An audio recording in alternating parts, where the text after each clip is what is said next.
What's going on, world? This is your girl, Marky Lemons-Ryhal with Industry Syndicate, your source for all great real estate podcasts. And as I was sitting going over the bio for Luke today, the gentleman that I'm going to have the opportunity to interview, instantly I thought about synergy because I came into the world of real estate as a loan originator. And I'm like, how can we create a win-win for everyone who is listening today? What's going on, Luke? How you doing today? I'm doing awesome. Thank you so much for having me. So Luke, you and I, we were chit-chatting before. I said, man, we just going to talk the whole show away, right? I want you, I want you to tell everybody what it is that you do and who you do it for. Sure. Yeah. So we're a digital marketing agency. We specialize in helping primarily loan officers generate leads, close more deals. And also part of that is being able to leverage the leads and pre-approvals and deals that they pick up to go out and find more referral partners, find more agents that they can go back and give business to, and just be a little bit different than the average loan officer that's just cold calling, realtors every Monday, right? Yeah, every Monday. Let me tell you what I used to do back in the day. When I came into the world as a loan originator, I had all of those cute little sayings with all the little candy bars, and we would go into the office, right? And sure. I would try to build this relationship. However, we know, I will tell you from a brokerage stance, from the brokerage side, that people aren't coming into the office anymore. Right. And that number you have, more than likely, they aren't picking up that telephone. And here's what has happened over the last couple of years because of Facebook Live. What I encourage every realtor to do is to partner with a loan originator who is more gregarious and outgoing than themselves. Mm-hmm. Interview them on Facebook Live, creating a video sales funnel. So then, guess what? They put that loan originator in front of their audience. Now, the reason for me doing that, Luke, is because every time I do a real estate event, I want a lender to sponsor that real estate event because I want to have the most dynamic events in my marketplace. And let me say this, I don't know if you know this, but realtors like to eat. So I want them to have a good meal. Now, I love to eat too. Look, Luke, I'm going to have to invite you to a party. And look, I'm already excited because Luke is in the San Diego area. But Luke, how are you telling loan originators that they should build relationships with the realtors? Sure. Yeah. So I think one of the biggest things that we all know, right, is that the status quo in the real estate industry is, real estate agents get all the leads up top and then they go hand those off to loan officers. Right. And so I'm very big on helping loan officers sort of shift that status quo a little bit, and not from the standpoint of like, hey, you know what, you don't have to work with realtors at all, but from the standpoint of if you can bring value to your realtor partners, you can stand out from the average loan officer that's just cold calling saying, hey, I have the fastest turn times, I have the best rates, and I pick up the phone 24/7, right? Because that's like the average person is saying that, but it's like, okay, cool. Thank you for telling me your job description, dude. That's not something that's going to stand out from everybody else. And so one of the things that we do is we help loan officers generate leads. We don't even say, hey, go send these leads off to realtors, because a lot of times what loan officers will do is they'll generate a whole bunch of cheap leads and throw them at their realtor partners. The reality is realtors don't want more leads. They want to close more deals, right? And so they don't want more work. They want to make more money. And so that's one of the things that I have to pound into their head is like, just the lead is not good enough. You have to be able to convert the lead, turn it into a pre-approved buyer, have a conversation with that realtor as well, real estate agent, if they're not a realtor, right? Have that conversation with them and just say, hey, here's what we're going to do. I'm going to give you this deal, but can I get the next deal back? Can we work something out, right? Because I think the other problem too is loan officers, they don't have the expectation stock, right? They're like, hey, here's how we want this working relationship to go. And then they don't get any deals. They're like, what happened? This person said they were going to give me deals. But they never really had an agreement around it. So it's just, how do you provide more value? And it doesn't have to be giving pre-approved buyers. You mentioned it already, but you could do things like having a weekly show with a real estate agent. A loan officer, could have a show with a real estate agent on a weekly basis and be able to, work together that way, or do things differently, right? Provide some video type of thing, do some local marketing stuff. And there's been some people, that I've talked to recently that have been doing some pretty cool things just like that, right? Just creating videos, putting them on YouTube and just kind of, hey, this is a cool neighborhood in my city. And so there's a lot of cool things that you can do that the average people aren't doing. And I think that's where, it turns into more of a relationship. How can we market together to get a better result at the end of the day? And you know what? One thing you stated was video. So I am a video advocate. Recently, I've realized the true value of video is actually all of the audio content. In the world of real estate, my audience is 78% female, but we are a female dominated industry. Mm-hmm. And here's what's funny. I now have husbands stopping me in the grocery store. No, not seeing my face. The man was behind me. I had a mask on. I was talking to myself. And the reason is because he hears my voice when his wife is watching my video. Mm-hmm. And people aren't thinking about all of the layers to video content. But now you're talking about, because you specialize in that ad space, right? Right. So let me ask you this. How does this work? We have a tool called Remind. It's a predictive analytics tool. Mm-hmm. We're encouraging our agents to do direct mail pieces in today's real estate market only because of a lack of listed properties. I don't believe there's a lack of inventory. I believe there's a lack of listed properties. So in doing that direct mail piece, what would you advise to anyone, right? In today's marketplace, they do in the digital space to match that direct mail piece. What should I be doing in addition to that direct mail? Sure. Yeah. So I think it's gotten increasingly harder with Facebook. I don't know how much you do anything with Facebook, but there used to be the capability of just targeting like a zip code, targeting a mile radius. Now, unfortunately, Facebook forces you to do a 15-mile radius. However, you can still very quickly and very easily, you could run $1 to $2 a day campaigns, and they could be some sort of a branded video, could be some value video, could be anything that gets your face out in front of them repeatedly. Obviously, if you're doing something like a mailer, you want to have something that's kind of branded similar to that piece, because then you can, the omnipresence factor of being able to people see you like, hey, they saw your mailer, and then they've gone on and they've seen you on Facebook as well. Like, man, this person's everywhere. And you can do that for $1, $2 a day, running something like an engagement type of campaign, a reach campaign, something where you're maximizing your reach. You're not necessarily getting the millions of conversions at that sort of thing, but you're maximizing your online presence by being in front of them all over the place, right? And so that's why you can do that with such a cheap budget, because you can do that. Really, realistically, you're just trying to get more impressions, and you're just trying to get your face out there more often, and that's why you use something like engagement or reach, because those are going to get you the cheapest reach, right, and the cheapest impressions. So I love the fact that you said omnipresent. My son, Skylar Lemons, he's a second generation realtor. Mm-hmm. Everything he's doing now, he's setting up his Facebook ads. All of his branding and marketing looks like him. And you have some options, right? A person could definitely buy leads. But as I've told people, when you do purchase leads, often there's going to be a disconnect between the place that originated the lead and then when they pass that lead off to you. Sure. What I love about everything that we're talking about today is that the real estate agent now is going to brand themselves. Right. Everything, every picture, every video, every podcast, every audiogram is either going to have their face or their voice attached to it. So people get to know you and your brand. Mm-hmm. And even if they decided to leave the world of real estate, people are going to remember them and oftentimes what they did before. I was born and raised in the restaurant business.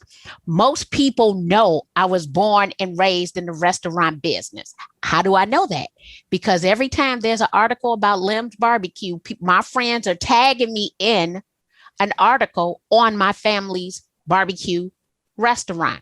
Sure. So you said $1 to $2 per day. Before we even get into the ad from a digital marketing standpoint, what is the first thing people in real estate need to do? They come to you. They don't really believe in digital marketing. They don't really want to spend money. They don't believe they should advertise their business. They don't understand entrepreneurship. Sure. What's the first thing that you're telling them? Hey, I need you to take a look at this.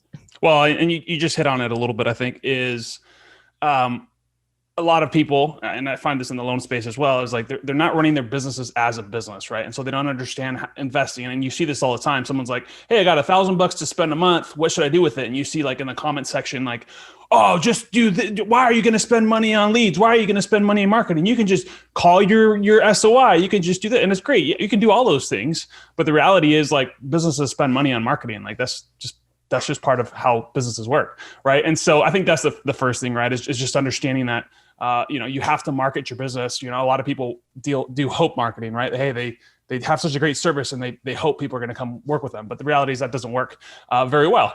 But if you are going to do something like leads, I think first and foremost, before you go buy leads, before you decide that you want to do any sort of lead program at all, is you have to realize that one, internet leads suck. So just understand that they suck, and like 90% of them are not going to do anything with you. But you have to realize that you can dig for the gold, right? I mean, especially as real estate agents, you're making a ton of money on these deals, right? You're getting 3%, whatever the number is on these transactions. So you're making 5, 6, 10, 20 grand, depending on what area of the country you live in. And so spending a little bit to get a couple deals, it can make sense. But the reality is most people, they buy leads, they call the lead once, and then they see the lead sucks, right? And so, again, the leads, a lot of the times the leads do suck, right? I would wager that it's 70% of the leads you can just throw in the trash. 20% of the leads are a year plus out. They're still good leads. You can still, nurture them, whatever. They're going to buy in a year or two. And then there's maybe 10%. And you're trying to capture the biggest percentage of this 10% that you can. The average conversion, I think, in the real estate space, like 1%. We see people sometimes converting 3 to 5, 5 to 10. Those people are all people that have systems in place. They know how to sell. They have automations up the wazoo. They're calling 6 to 10 times per lead. And so those are the things that people don't realize is I get this all the time from loan officers. It's like, hey, you're on your 6th lead company. So you're telling me all the leads suck? All those people, all those 6 companies, they all sucked? There wasn't one of them that had, and you don't think it might have been you that was the problem? And I think that's the problem, right? Is people don't want to admit that it might be them. That's the problem. Sure, yes, a lot of the leads do suck. That's the reality. But there's a lot of gold in there as well. We have clients that are closing $2-3 million a month in mortgage business, obviously, that have been working with us for 2 years. It took them good six months to start closing 1 to 2 transactions steadily, like regularly, 2 to 3, 3 to 4, and now they're closing 6, 7, 8 deals a month on top of their regular business, right? But that's because they decided that this was a long-term thing. And the other thing too is it's the sales cycle for real estate, 6, 8, 12 months, 18 months. That's how long it takes from someone to decide, hey, let's start looking at Zillow. Let's look at houses. Let's figure out if we want to get in the market to the time they actually purchase. It's a big, long time, right? So a couple things there. Before you even get into buying leads, you have to have a system. You have to know like, hey, you're going to have to sell these people. They don't know who you are. They don't have no like and trust. It's not a referral. It's not someone that actually has trusted someone else to go to you. So you have to build that trust. You have to get beyond the brush off objections, because most of the people are going to say, oh, I'm not interested. Just like when you walk into the Nike outlet and someone says, hey, do you need any help with anything? I'm like, no, I'm good. I don't need anything. Well, I did want to buy a pair of shoes, but I don't want to get sold anything. So you got to just realize that's kind of what's going to happen. So a couple of things you said, systems in place and automation. So I use a tool called Kajabi. Mm-hmm. Kajabi is a total system with built-in automation. A lot of real estate professionals are affiliated with a national franchise. Right. However, they aren't using their tools. We have a very low adoption rate of tool utilization in our industry. Not that the brokerages don't provide it, not that their MLSs don't provide it, not that their local realtor associations don't provided. They've just decided that they're not going to use something that they're paying for. Now, my thought process is I need to utilize all of my member benefits. Period. I do not like leaving money on the table, but it's also why I operated a 65% profitability. Okay. Woo. Wow. But I want to come back on why that is, because I got to throw this out there. I need to get into the real estate business. I don't know. No. You got it. I'm going to tell you why, because it's not going to always be that way. I'm throwing it out there now because I'm proud, but it's not going to remain that. So, but I did invest in systems and automations, period. And I just do everything inside of one system, being Kajabi. And for those in real estate, you definitely could use Kajabi, but you could also use tools like Zapier. Some people pronounce it Zapier, or if this, then that, ifttt.com. But here's why I operated at 65% profitability. Socially, I had built a very large network across multiple platforms. I have monetized my sphere of influence. However, I want to grow. In order to grow, I need to cast a bigger net. In order to cast a bigger net, I'm going to have to invest in ads. So even though 2020 was my most profitable year, 2021 will not be as profitable because I'm going to have to invest in ads. The goal is I'll make more money, but I understand that it will come at a lower profitability, reducing my net. Because I have to make that investment. So sometimes you have to, when we look at the highways of the country, right, we have to invest in infrastructure, right? So we have to come back, rebuild things. You see everything rotten, eroding away, right? Salt. I'm in the city of Chicago. Well, you have to have things in place, and that includes in your real estate business, in your mortgage business, that you have this in place. So even though, and let me say this, when you're operating at high profitability, you also need to save some dang on money, because you got to come back and you got to shore up these systems, right? So I wanted to throw that out, because what I'm clear about, it's not going to look that way next year. I just had that opportunity to be at home. I didn't have my travel expenses as a speaker, a lot of great things. But in order to get to that next level, I have to come back and invest in ads. And here's, I think, what else stands out. My first full-time year selling real estate, I was in the top 10% of realtors in the city of Chicago. I had billboards, bus benches. I was doing direct mail every single month. I had a classified ad that ran in the back of the Sun-Times every single day. I mean, I was spending a lot of money. I was going to say, that sounds expensive.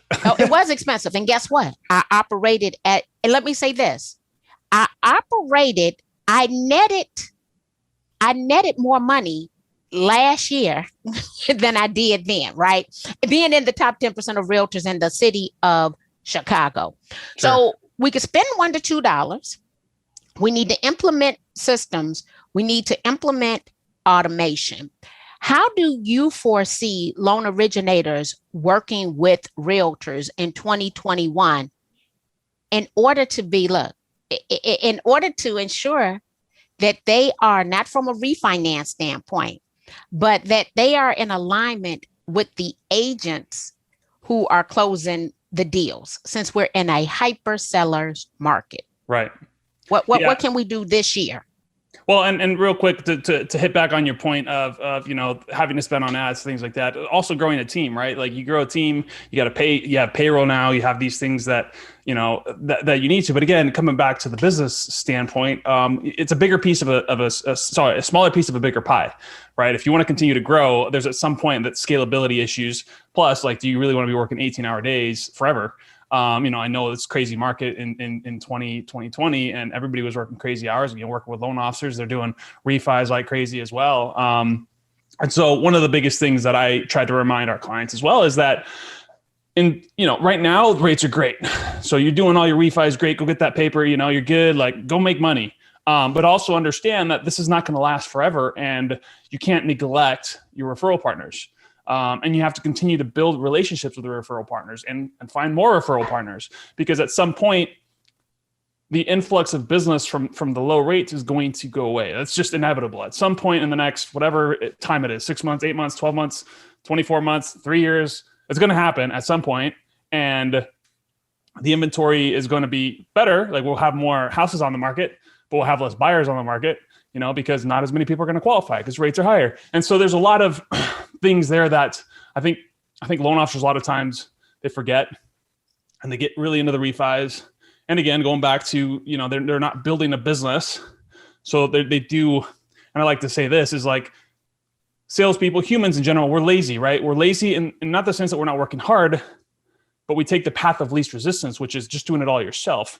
And at some point, having to bring on a team to handle the volume and also to continue to grow, because at some point, again, you can't just do everything by yourself. But the way that loan officers can partner with real estate agents, in my opinion, is again, coming back to being able to bring value in different ways than just the same thing, right? And so, talking with some of our clients and some other loan officers, like one of the things that one of them does is they'll go to real estate agents and say, hey, we have a process in place that'll help save you 10 to 15 hours per transaction.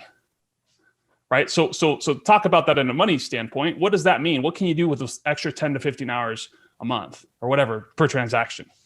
Okay, well, you can go out and get more business. You can do, you can spend more time with your family. Like, what does that mean for you? Right. And again, loan officers changing the game by being able to provide something. And again, it doesn't have to be leads, but I think that's another good source. Is like, how can loan officers get direct to the consumer so that they can then go off and work with partners? Because, I've been to events, a loan officer event, and they had realtors there. That basically like a panel asking, hey, ask these guys whatever you want. And one of the things that was asked was like, hey, how many loan officers ever given you a deal? And the three guys up there, all top producers in San Diego, said one of the guys was like, I've gotten one deal once. And he got it from Bank of America or something like that. So, which was kind of mind blowing. And then the other two guys had never gotten a deal from a loan officer, right? And so I think how loan officers is being able to provide more value in a way that they can bring pre-approved buyers. Right. And I think using social media, you talk about social selling. I think loan officers can build up a brand as well on social media and be able to attract the people to them and then be able to hand those off, not even having to spend on ads. But again, coming back to having the partnerships, doing things like video webinars together, seminars, things like that, and building brand together. I think that's a huge way to continue to grow and work together, right? And I'm a big advocate of partnering, not so much, treating each other as vendors. Hey, let's go get some ad money out of them. How can we truly partner with people and have a mutual relationship where we're, each being, it's beneficial for both of them? So my son just became a realtor member on January the 4th, 2021. Mm-hmm. On January the 6th, I had him interview someone from the Illinois Department of Housing about a special finance program that would give a person up to $40,000 in student loan debt forgiveness over a 3-year period. Ooh. Yeah. As a result of that, Mr. Schuyler generated 61 leads in 48 hours. Whoa. This was just on Facebook or where it was did a Facebook. It was a Facebook Live, no ad spend. Over 2,100 people watched it. Now, and I did post before that, right? So, and it's not the most successful, but it was the value of it, right? I'm averaging probably about 50 leads per Facebook Live with a lender, wow. But it's always, how to create $90,000 in sweat equity in 12 months. Why? Because actually $190,000 in sweat equity in 12 months because I did a purchase rehab loan on my house. 12 months later, we came back, did a rate and term refinance at a 62% loan to value. Now, mind you, we bought it at what? 96.5% LTV. We were at a 62% loan to value with $190,000 in sweat equity, and we were able to eliminate the private mortgage and PMI PMI. PMI on the PMI or MIP, FHA. Depending on if it's FHA or it was FHA, it was MIP, mortgage insurance protection. Okay. And so because you pay the upfront MIP. Guys, we give you all straight on these terms, right? And so to me, having that relationship with the loan originator, and as I tell people, I got my start. I was a successful loan originator and a certified residential mortgage specialist. One of the reasons I was so successful that first full-time year selling real estate is because I understood financially how to put a deal together. And when we look in today's market, we have a lot of people who are making offers on properties. The very first one is you cannot waive an appraisal. You cannot waive an appraisal if you're being financed, because the appraisal is not for the buyer. The appraisal is for the bank, right? Right. Sure. And I see people do that time and time again. Boo, the only way you can do that is if you are a cash buyer. Yeah. That's the only way you can do that. So if we were to have those relationships and we were to dig deeper in those relationships, we would stop wasting so much time writing offers that aren't financeable, right? And so I use a tool called, I use google.com/trends, but then I take it over to answerthepublic.com because I want to see what people are searching for. And right now, loan originators, to me, they should talk about contingencies, all of those different contingencies that could come up in a mortgage, right? Whether whoever it is financing it, the appraisal, the title issues, right? Sometimes radon, contingent upon where you are. And then partner with us to educate our sphere of influence. Right. Because this is what consumers are searching for in real time. I 100% love collaboration with loan originators. And one of the reasons I left that side of the business, because the loan originator always gets blamed for everything that goes wrong in a transaction. Absolutely. Absolutely. That's 100% true. Yep. And I was tired of being the bad guy. I wanted to be the person doing the blaming as opposed to the person receiving the blame. If closing, something happens with closing, the underwriting, it's always the loan officer's fault. Even though the loan officer really has about 0% control of just about anything other than as long as they, structured the deal the correct way and didn't mess up that piece.